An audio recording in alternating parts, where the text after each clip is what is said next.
नमस्कार. श्री निसर्गदत्त महाराज एक चिंतन संकलन.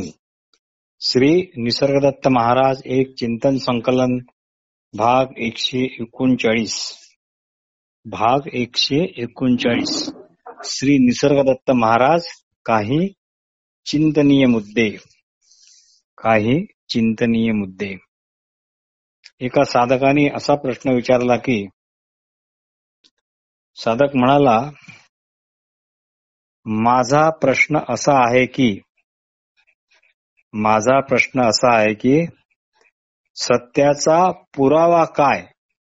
ज्याला सत्य म्हणतात त्या सत्याचा पुरावा काय?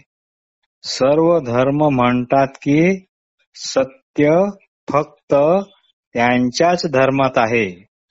सत्य फक्त त्यांच्याच धर्मात आहे.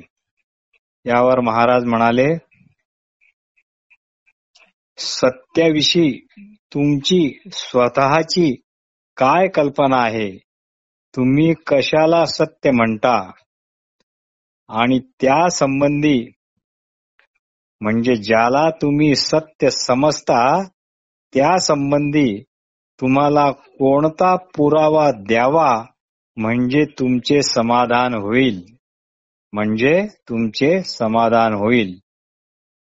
हे सर्व स्पष्ट करण्या अगोदरच इतरांच्या व तुमच्या मनात जे सत्य म्हणून इतरांनी किंवा तुम्ही कल्पलेले आहे त्याविषयी तुम्ही कोणता पुरावा मागता? आणि तो खात्रीलायकच पुरावा आहे हे तुम्ही तुमचेच कसे ठरवाल? तुम्हीच कसे ठरवाल? पण मी मात्र तुम्हाला ठामपणे सांगतो की तुम्ही आहात. निसर्गदत्त महाराज म्हणतात, पण मी मात्र तुम्हाला ठामपणे सांगतो की तुम्ही आहात. या परते दुसरे काही सत्य नाही आणि याला कुठल्याच पुराव्याची गरज नाही. तुम्ही स्वतः हाच पुरावा होय. तुमचे केवळ असणे हेच खरे आहे. हाच तो पुरावा. हे सिद्ध करण्याची अजिबात गरज नाही. पण नेहमी आपल्या अशुद्ध असणेपणाशिवाय दुसरे काहीतरी सत्य आहे याची आपण कल्पना करतो आणि मग ते सिद्ध करणे मात्र जड जाते. अशा या सत्याच्या पुराव्याला खरे साक्षीदार आपणच आहोत हे आपण लक्षात घ्यायलाच तयार नाही. वेगवेगळ्या स्थळी, वेगवेगळ्या काळी स्वतंत्ररित्या काढलेले अनेक विचारवंतांचे निष्कर्ष, वेगवेगळ्या स्थळी काळी स्वतंत्ररित्या काढलेले अनेक विचारवंतांचे निष्कर्ष आपणच शुद्ध असणेपणाने आहो यासाठी पुरावे म्हणून काहीच कामाचे नाही. व मुळात पुराव्यांची गरजच काय? साखर गोड आहे हे प्रथम पुराव्यानिशी सिद्ध करा, मगच मी ती खाईल असा बालहट्ट इथे काही एक उपयोगाचा नाही. गोडीचा पुरावा खुद्द तुमच्या जिभेतच आहे. तो पुरावा साखरेत नाही. साखर जोपर्यंत तुम्ही चाखत नाही तोपर्यंत ती गोड नाहीच. जोपर्यंत तुम्ही साखर चाखत नाही तोपर्यंत ती गोड नाहीच. तुमच्या दृष्टीने इतर लोक भलेही सांगतील ती चाखूनच, पण तुमच्या दृष्टीने तुम्ही तर ती चाखलीच नाही तर ती साखर गोड कशावरून? पण ते तू आहेस हे असे गुरुवचन आहे की ते जणू सुचवते, होय ही साखरच आहे आणि ती खरोखर गोडच आहे. आणि जोपर्यंत तुम्ही ती प्रत्यक्ष चाखून स्वतः अनुभव घेईपर्यंत, स्वतः चाखून स्वतःच अनुभव घेईपर्यंत माझ्या शब्दावर विश्वास ठेवायला तुम्हाला काय हरकत आहे? माझ्या शब्दांवर विश्वास ठेवायला काय हरकत आहे? साखर चाकल्यानंतर तर सर्व संशय आपोआप जाणारच आहेत ना, व तो तुमचा मग स्वानुभवच असणार आहे. नंतर मग माझ्यावर म्हणजे गुरुवचनावर विश्वास ठेवण्याचे काही कामच नाही. म्हणून प्रथम दर्शनी विश्वास ठेवा, अगोदरच पुरावा मागू नका. म्हणून प्रथम दर्शनीच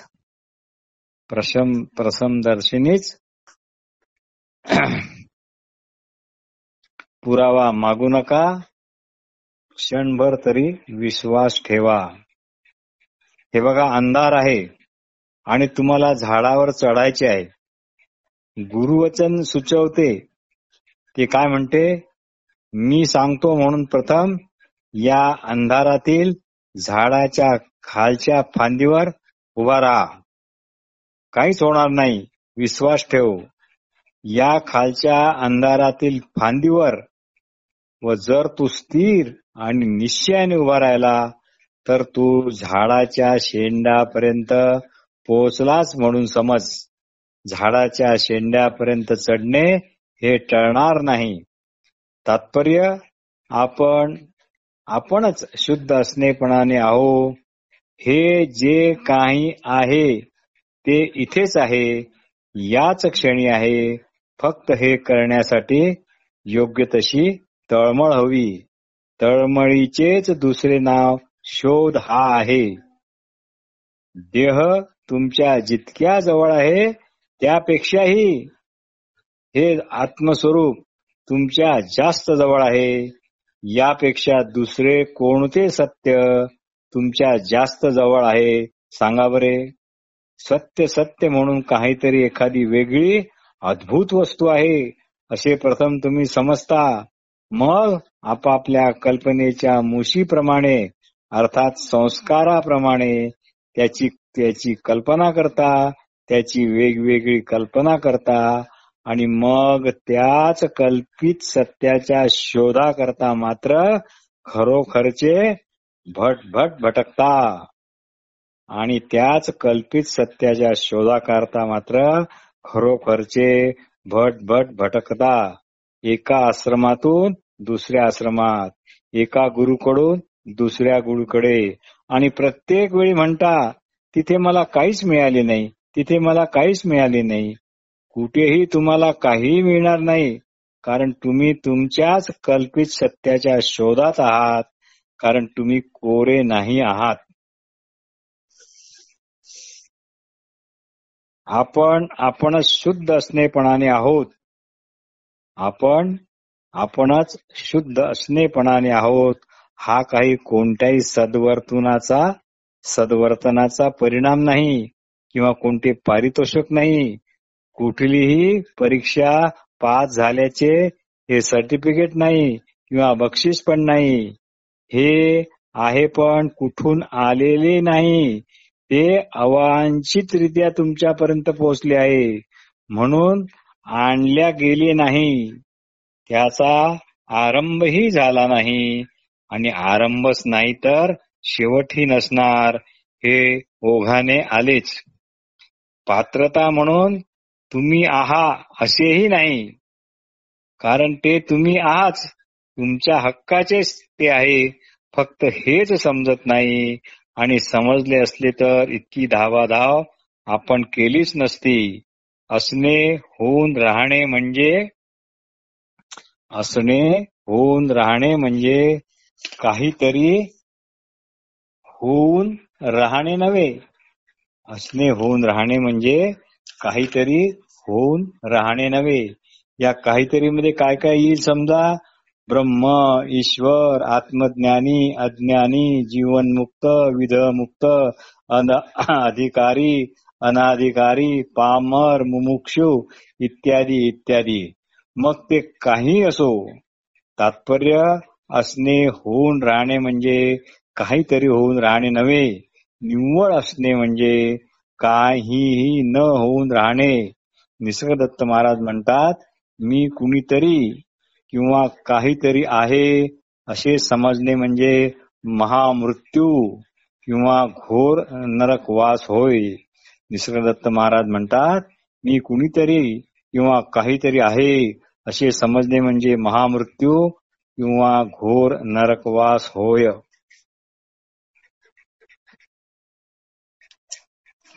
महाराज म्हणतात, अजातवाद, सर्जनवाद, मायावाद हेही आहेत आणि खोटेही आहेत. हे सर्व खरेही आहेत आणि खोटेही आहेत.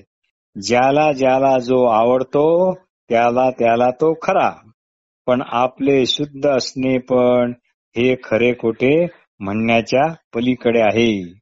पण आपले शुद्ध असणे पण हे खरे खोटे म्हणण्याच्या पलीकडचे आहे.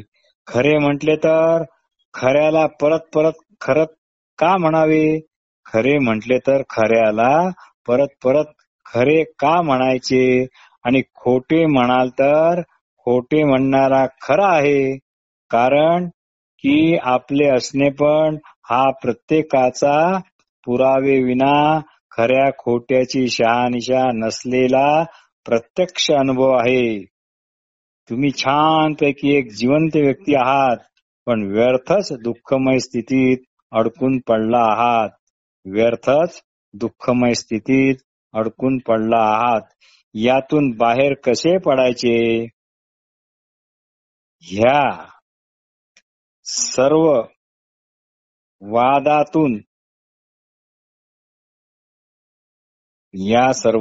वादातून बाहेर कसे पडायचे?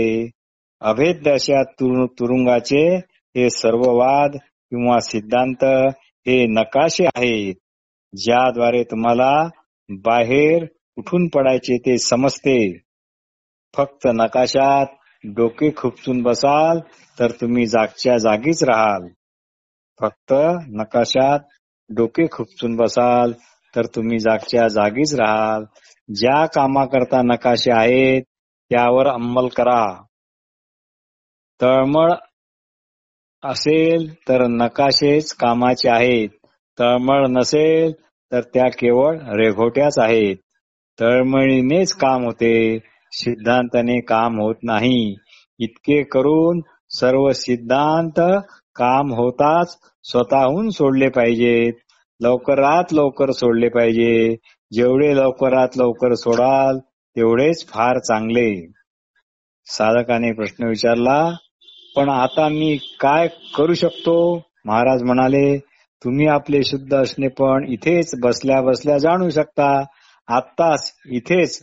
सर्वात सोपे, सरळ, निष्पाप करण्यासारखे हेच आहे की तुम्ही आपले शुद्ध असणे पण इथेच बसल्या बसल्या जाणू शकता.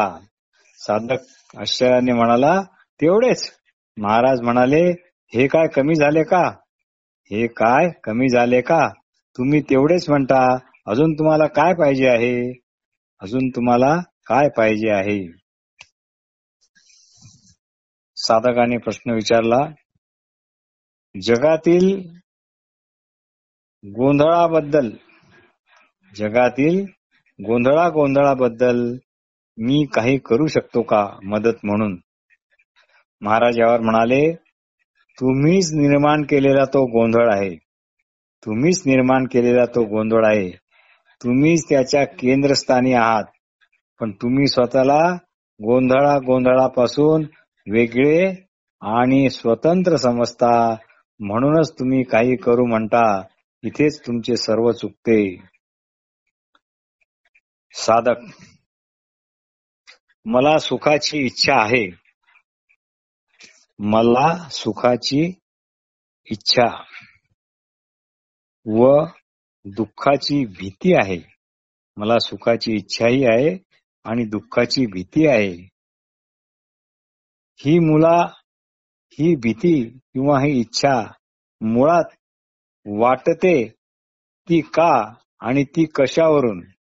महाराज यावर म्हणाले, हे बघा, देह व मन, देह मनाच्या ठिकाणी आहेत आणि देह देहाच्या ठिकाणी आहेत. ते आपापल्या स्वभाव धर्माने वागत आहेत. मग ते देह कुणाचेही असो. देहाला म्हटले वाढू नको, म्हातारा होऊ नको, रोगी होऊ नको, तर तो ऐकत नाही. मनाला म्हटले की शांत बस, विचार करू नको, तर तो पण ऐकत नाही. ही जी समज जर खरोखरच कळकळीने आणि हृदयापासून तुमच्या जवळ असेल तर मगच तुमची देह बुद्धी जाऊ शकते. मग सुखाची हाव वाटत नाही आणि दुःखाचीच काय मरणाची पण भीती वाटत नाही. मग तो एक जीवन जगण्याचा एक स्वाभाविक भाग बनून राहतो. साधकाने प्रश्न केला, मी काय शिकावे बरे? मी काय शिकावे बरे? महाराज म्हणाले, निश्चितपणे जगणे शिकावे. निश्चितपणे जगणे शिकावे. याकरता तुम्हाला ही समज येणे अत्यावश्यक आहे की आपल्या कल्पनेखेरीज कोणीच आपल्याला त्रास देऊ शकत नाही. आपल्या कल्पनेखेरीज कोणीच आपल्याला त्रास देऊ शकत नाही. इच्छा ही सुद्धा सुखाची कल्पनाच आहे आणि भीती सुद्धा भूतकाळातील कल्पनाच आहे. पूर्वधारणा, मते, प्रतिमा, प्रतीके ही सर्व एक कल्पने व्यतिरिक्त दुसरे काहीच नाही. मग मात्र तुम्हाला मोकळे आणि वजन डोक्यावरचे काढून फेकून दिल्यासारखे निवांतपणे आणि आरामशीर असे जगता येते. महाराज म्हणतात, स्मृती हा पदार्थ नाशवंत आहे, क्षणभंगूर आहे, अल्पायू आहे. अशा ठिसूळ पायावर म्हणजे अशा स्मृतीच्या ठिसूळ पायावर आपली वैयक्तिक अस्तित्वाची समज कशी बशी उभी आहे. स्मृती म्हणजे विचार. या विचारापासूनच विचारक स्वतंत्र वेगळा नाही. तोही एक स्वतःला आपले कसेही करून सातत्य जपणारा एक विचारच. तोही स्वतःला आपले कसेही करून सातत्य जपणारा एक विचारच आहे. हे ज्यामुळे कळते ते जे काही आहे त्यालाच इनसाइट किंवा इंटेलिजन्स म्हणतात. हे ज्यामुळे कळते ते जे काही आहे त्याला इनसाइट किंवा इंटेलिजन्स म्हणतात. ही समज फक्त आणि फक्त समज आहे. ती एखाद्याची अशी कुणाची व्यक्तिगत नाही. एखाद्याची किंवा व्यक्तिगत अशी म्हटली तर ती परत विचारक आणि विचार यांच्याच कक्षेमध्ये येईल. मी अमुक तमुक आहे या नीरस समजुतीमुळे आपल्या असणेपणाची शुद्ध जाणीव जी की कधीच न बदलणारी असते ती मात्र उगीच मलिन किंवा अस्पष्ट होते आणि मग वाटायला लागते की आपण केवळ दुःख भोगण्याकरता किंवा मरण्याकरताच जन्मलो आहोत की काय. मी केवळ देहमन आहे ही अंध कल्पना सारखे भ्रमाचे सूत कातीत असते. मी केवळ देहमन आहे ही अंध कल्पना सारखे भ्रमाचे सूत कातीत असते. साधकाने प्रश्न केला, कोण ज्ञानी आहे आणि कोण ज्ञानी नाही हे कसे ओळखावे? कोण ज्ञानी आहे आणि कोण ज्ञानी नाही हे कसे ओळखावे? महाराज म्हणतात, जो आपल्या शुद्ध असणेपणातच आहे त्याला तर काही स्वतःविषयी काही शंकाच नाही. त्याचे व्यक्तिमत्व आता केवळ कामापुरते नगण्य जीवन व्यापारापुरते जेव लागते तेवढेच आहे आणि आपली ही जी काय स्थिती आहे ती स्थिती लोक ओळखतात की नाही ओळखत याची पण त्याला आता अजिबात पर्वा नसते. पर्वा वाटत असेल तर समजा की तो जुन्या खाच्यात म्हणजे ओल्ड पॅटर्न मध्येच अडकलाच समजा. आपले ज्ञान इतरापाशी व्यक्त करणारा ज्ञानी असा मात्र क्वचितच भाग्याने भेटतो. आपले ज्ञान इतरापाशी व्यक्त करणारा एखादा ज्ञानी भाग्यवान असल्यासारखाच आपल्याला भेटतो. आणि खरंच अशा ज्ञानी माणसाला भेटणारे लोक ते खरोखर भाग्यवंतच म्हणावे. कारण तो या भाग्यवान लोकांना टिकाऊ कल्याण कशात आहे हे कळकळीने समजावून सांगतो. यालाच गुरु उपदेश असे म्हणतात. नमस्कार.